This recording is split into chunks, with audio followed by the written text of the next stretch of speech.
जय हिंद दोस्तों। एनएसजी यानी कि नेशनल सिक्योरिटी गार्ड्स के ब्लैक कट कमांडो बनने के लिए एक सोल्जर को 14 महीने की एनएसजी ट्रेनिंग को कंप्लीट करना होता है। आज के इस वीडियो में इस 14 महीने की एनएसजी ट्रेनिंग में एक सोल्जर के साथ में क्या क्या किया जाता है, किस तरह की ट्रेनिंग उन्हें दी जाती है, वो सारी डिटेल्स आज इस वीडियो में हम आपसे शेयर करेंगे। सबसे पहले तो एनएसजी में दो तरह से ज्वाइनिंग होती है। एक होता है इंडियन आर्मी से, दूसरा होता है सीएपीएफ फोर्सेस और पुलिस सर्विस से। जो इंडियन आर्मी से ज्वाइन करते हैं वो स्पेशल एक्शन ग्रुप का पार्ट बनते हैं और जो सीएपीएफ और पुलिस फोर्स से एनएसजी ज्वाइन करते हैं वो स्पेशल रेंजर ग्रुप के पार्ट बनते हैं। Special action group counter insurgency, counter terrorism जैसे ऑपरेशंस के लिए ट्रेंड है, वहीं पर special ranger group VIP securities के लिए ट्रेंड है। इसीलिए दोनों का ट्रेनिंग प्रोसेस भी अलग अलग है। लेकिन एनएसजी की एक बेसिक ट्रेनिंग होती है जो कि 90 दिन की होती है। एनएसजी के लिए वॉलंटियर करने के बाद एक सोल्जर की मेडिकल टेस्ट होता है। वो सोल्जर मेडिकली फिट होना चाहिए, उम्र 35 साल से नीचे होना चाहिए। उसके बाद उसे बेसिक एनएसजी ट्रेनिंग के लिए भेजा जाता है जो कि 90 दिन की है। इस 90 दिन की ट्रेनिंग में एनएसजी वॉलंटियर्स को फिजिकल ट्रेनिंग के 26 एलिमेंट्स से गुजारा जाता है। इस 26 एलिमेंट्स में ऑब्स्ट्रकल कोर्स होते हैं जिसमें हाइट से जंप करना, रनिंग करना, डिवाइडर्स के ऊपर रनिंग करना, बड़े बड़े दीवारें चढ़ना, पहाड़ हो, जंगल हो, अंडर वाटर हो, चाहे शहरी इलाका हो, किसी भी तरह के टेरेन में किसी भी तरह के ऑब्स्ट्रकल्स को कैसे क्रॉस करना है उसकी ट्रेनिंग दी जाती है। अलग अलग टेरेन में कमांडोज की मूवमेंट्स अलग अलग होती है। जंगल में अलग तरीके से मूवमेंट होता है, रेगिस्तान में अलग तरीके से मूवमेंट होता है, शहरी इलाकों में अलग तरीके से मूवमेंट होता है। तो सारी मूवमेंट्स को इसी ट्रेनिंग में सिखाए जाते हैं। उसके बाद फिजिकल ट्रेनिंग में एंड्योरेंस टेस्ट, रनिंग टेस्ट होता है। हर दिन एक कमांडो को 20 किलो के भारी वजन के साथ में 15 से 20 किलोमीटर दौड़ाए जाते हैं। उसके बाद बेसिक ट्रेनिंग में मार्शल आर्ट की ट्रेनिंग, कर्व मगा की ट्रेनिंग, फिलिपिनो मार्शल आर्ट की training, hand to hand combat की training, knife handling, unarmed combat और बिना हथियार के हथियारबंद लोगों से लड़ने की प्रशिक्षण दी जाती है। दुश्मन कमांडो से कितना भी लंबा चौड़ा और तगड़ा क्यों ना हो, कमांडो कुछ ही मिनटों में उसे धराशायी करने के लिए ट्रेंड होते हैं। और यहाँ पर धराशायी का मतलब नॉकआउट नहीं, यहाँ पर धराशायी का मतलब है जान से मार देना।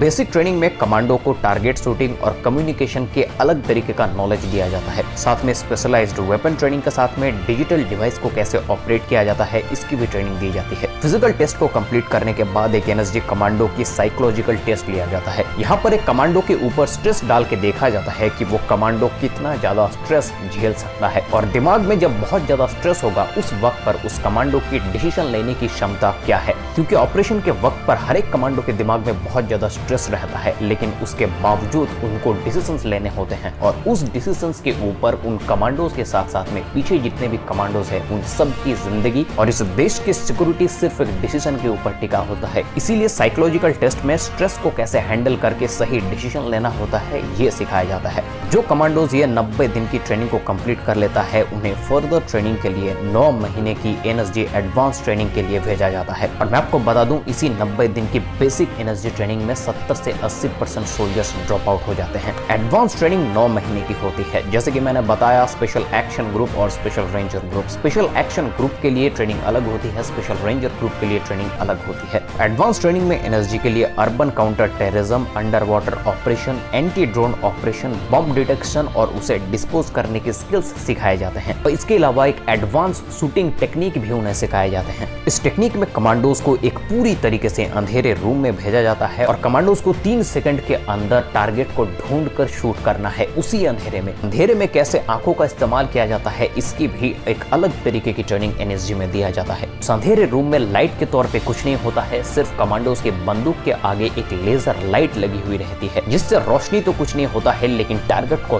ढूंढने में थोड़ी बहुत मदद जरूर हो जाती है। 3 सेकंड के अंदर अगर टारगेट शूट नहीं होता है तो उसे एनएसजी से बाहर निकाल दिया जाता है। क्योंकि एनएसजी की ट्रेनिंग में शूटिंग एक बहुत बड़ा पार्ट होता है। एनएसजी का एक कहावत है, 1 बुलेट 1 एनिमी। एक गोली और एक दुश्मन। गोली वेस्ट नहीं होना चाहिए और दुश्मन बचने नहीं चाहिए। इसके अलावा एनएसजी के बडीज के बीच में कॉन्फिडेंस फायरिंग भी होती है जिसमें एक एनएसजी कमांडोज के पीछे एक टारगेट को रखा जाता है और उसकी बडी उस टारगेट पर शूट करता है। टारगेट और एनएसजी कमांडोज के बीच में सिर्फ 14 सेंटीमीटर का गैप रहता है, यानी कि सामने वाला जो शूट कर रहा है वो अगर थोड़ा सा भी गलती कर दे तो उसकी बॉडी की जान तक जा सकती है। इस टेस्ट में गोलियां असली होती है क्योंकि इसी तरह के एक्टिविटीज दोनों कमांडोज के बीच की बॉन्डिंग को बहुत ज्यादा स्ट्रॉन्ग करता है। उसको जितना विश्वास अपने ऊपर है उतना ही विश्वास सामने वाले बॉडी के ऊपर भी होना चाहिए, तब जाकर के एक टीम बनती है। और ये पूरी ट्रेनिंग को कंप्लीट करने के बाद एक सोल्जर को एनएसजी में रिक्रूट किया जाता है और एनएसजी में एक सोल्जर 3 से 5 साल तक ही अपनी सर्विस देता है। उसके बाद उसे अपने पेरेंट यूनिट में वापस भेज दिया जाता है। कुछ केसेस में 5 साल को एक्सटेंड किया जाता है, लेकिन वो बहुत ही रेयर केस में होता है।